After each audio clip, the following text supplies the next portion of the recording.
Bienvenue dans cette nouvelle édition du 12-15 au sommaire de l'actualité. Renforcement de la coopération maroco-guinéenne. 3 accords de partenariat ont été signés ce mardi à Casablanca en marge de la première édition du Forum économique Cap-Guinée. Le Tchad abrite jusqu'au 11 septembre prochain le premier salon international des technologies de l'information et de la communication. La cérémonie d'ouverture a été présidée ce mardi par le chef de l'État Idriss Déby Itno et puis cri d'alarme du Libéria face à Ebola. Son ministre des Affaires étrangères dénonce l'isolement imposé au Libéria par la fermeture des frontières.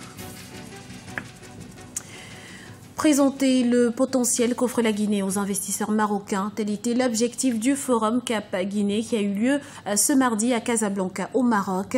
Près de 300 hommes d'affaires étaient présents à cette rencontre, un rendez-vous qui s'inscrit dans le cadre du renforcement des relations entre les deux pays. Un reportage de notre envoyé spécial Nicolas Kukel. Le Forum Cap-Guinée, organisé ce mardi 9 septembre à Casablanca au Maroc, devrait permettre de renforcer les relations économiques entre le royaume chérifin et la Guinée. Lors de cette journée de présentation et de valorisation du potentiel qu'offre le pays en matière d'investissement multisectoriel, les participants n'ont pas manqué de marquer leur intérêt à l'issue de ce rendez-vous. Les entrepreneurs principalement et même les gens des gouvernements ont pu constater l'intérêt qu'il y avait à développer une coopération sud-sud, comme ils l'appellent, et aller plus en avant pour contribuer au développement de la Guinée en apportant l'expertise des Marocains. Ce forum Cap-Guinée a attiré près de 300 participants ce mardi dans la capitale économique marocaine. Les hommes d'affaires venus de tout le royaume se sont dit intéressés par le potentiel que représente la Guinée en matière de développement. Ça a été un succès au-delà de nos espérances.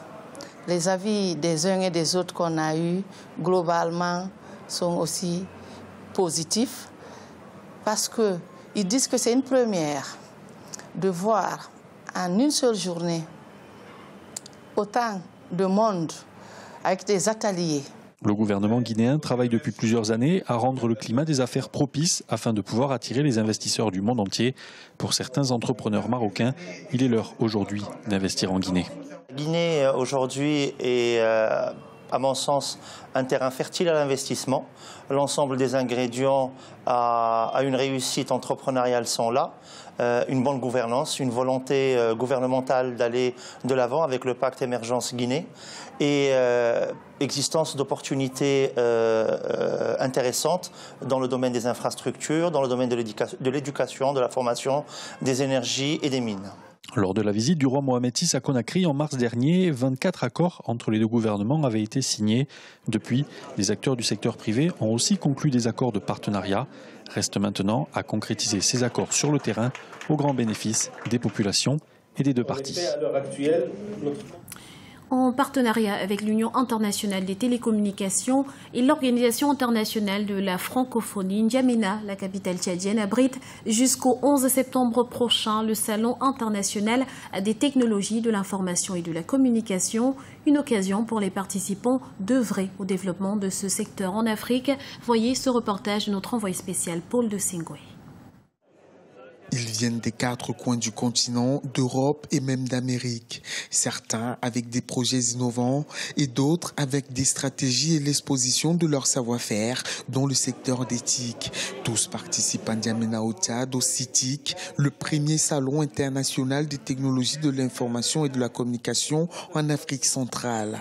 Ce premier salon international d'éthique est l'occasion pour le Tchad de partager avec ses partenaires sa vision pour faire du Tchad un hub mondial d'éthique. Les actions matérialisant notre vision sont menées dans le cadre des programmes et projets structurants devant doter le Tchad des infrastructures et équipements appropriés, notamment la réalisation de la connexion physique des fibres optiques traversant l'Atlantique et la mer Rouge, ainsi que l'itinéraire Maghreb-Méditerranée l'Afrique centrale, Afrique australe. Avec plusieurs exposants et de nombreux participants, le CITIC constitue une véritable plateforme d'échange et permet aux innovateurs africains de présenter leurs projets aussi bien sur le continent qu'à l'international. Du côté des élèves, en fait, ce qu'il faut comprendre, c'est qu'il faut qu'il ait une tablette numérique. Et cette tablette permet de télécharger les cours, c'est-à-dire d'embarquer des cours sans avoir une connectivité Internet. Ils peuvent y accéder en fait tout le temps, à tout moment, jusqu'à ce qu'ils comprennent en fait les cours. Deuxièmement, ils peuvent s'exercer autant que nécessaire avec des quiz que nous avons produits. Et troisièmement, ils peuvent consulter leur évolution. À partir de là, ils reviennent voir l'enseignant ou ils peuvent aller sur le site Internet, c'est-à-dire la plateforme dédiée. C'est ce qui leur permet de télécharger les cours de la phase d'après. Le CITIC vise également à accompagner l'Afrique dans l'extension de son réseau large bande à fibre optique. Mais pour y parvenir, plusieurs défis restent à relever, notamment dans le développement des infrastructures dans le secteur des TIC. Il y a le problème d'accessibilité.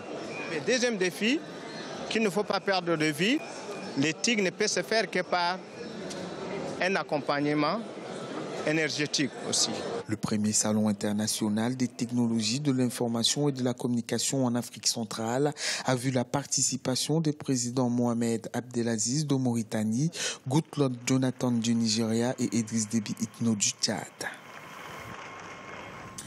Le gouvernement libérien appelle à la levée des restrictions au voyage vers les pays touchés par Ebola, tout comme l'Union africaine et l'Organisation mondiale de la santé. Les autorités libériennes jugent ces mesures dommageables. Tous craignent en effet une crise sociale et humanitaire. Explication avec Yohan Diamita. Lever les restrictions de libre circulation et de commerce, telle a été la demande formulée par le ministre des Affaires étrangères du Libéria, l'un des pays d'Afrique de l'Ouest les plus touchés par l'épidémie d'Ebola. Après la clôture d'une réunion d'urgence de l'Union africaine lundi à Addis Abeba, Augustine Ngafouankpe a tenu à rappeler les recommandations des institutions internationales quant à l'attitude à adopter face aux pays atteints par le virus.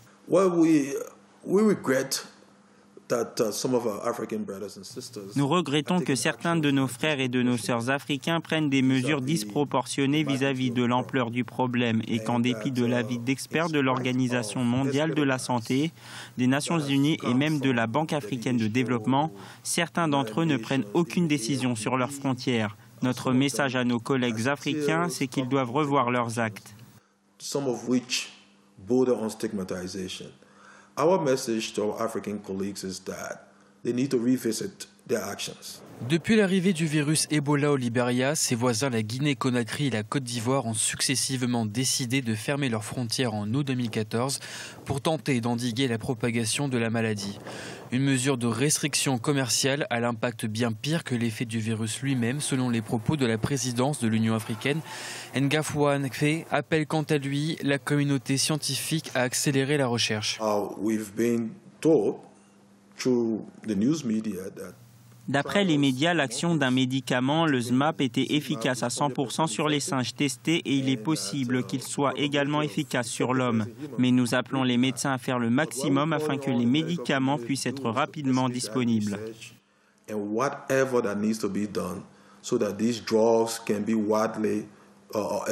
La réouverture des frontières permettrait aux Libériens d'atténuer la flambée des prix liés à leur fermeture. 1200 personnes infectées sont déjà décédées dans le pays.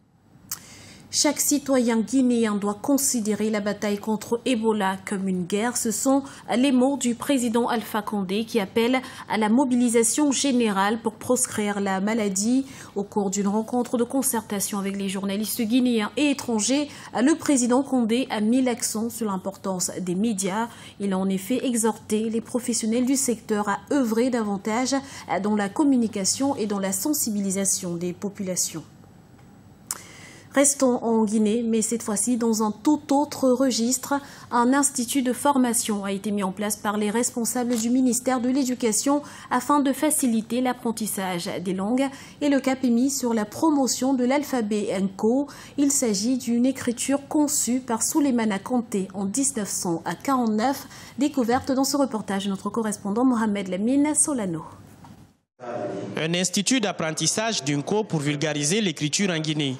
Jusqu'ici peu connu du grand public, l'alphabet Nko est un système de transcription des langues mandingues qui revendique une identité linguistique des pays de l'Afrique occidentale. Le Nko s'écrit et se lit de droite à gauche comme l'arabe et se compose de 27 lettres réparties en 19 consonnes, 7 voyelles et un diphtongue. Des caractéristiques propres aux langues mandingues qui favorisent la vulgarisation de l'écriture en Guinée. Si je prends l'écriture latine, photo, ça s'écrit avec PH, et faute, ça s'écrit avec F. Donc le son O peut être transcrit avec la lettre O, avec AU, avec EAU. Donc ça fait que pour un seul son, il y a plusieurs transcriptions. Mais pour l'alphabet Nko, la spécificité est un seul son est égal à une lettre. L'alphabet Nko connaît aujourd'hui un essor impressionnant dans le monde. L'écriture est à ce jour enseignée dans 7 universités américaines dont Harvard et dans de nombreuses universités africaines et européennes. En Guinée, seule l'université de Kankan a introduit l'enseignement du Nko dans ses programmes, alors que la question est en débat au ministère de l'alphabétisation. Introduire l'enseignement d'une langue, l'enseignement d'un alphabet, il faut d'abord former le personnel. On ne peut pas le faire dans 3-4 écoles de Conakry, attendre 2, 3, 4 années pour le faire. C'est vrai qu'on peut de façon expérimentale le faire, mais notre souci c'est de faire, la première des choses que nous devons faire, c'est non seulement de faire la promotion et de voir avec ceux aujourd'hui qui sont impliqués dans ça, qui ont créé l'Institut, c'est de voir avec eux comment nous allons nous y mettre pour la formation du personnel du corps enseignant. L'écriture Nko a été conçu il y a 65 ans par le savant guinéen Souleymana Kanté. Le mot Nko signifie jeudi dans toutes les langues mandingues. Un logiciel de transcription a été inventé au Caire en Égypte en 1992 pour faciliter l'apprentissage et la vulgarisation de ce système d'écriture. Un défi que se fixent les partisans de l'alphabet Nko, assez dynamique dans de nombreux pays à travers le monde.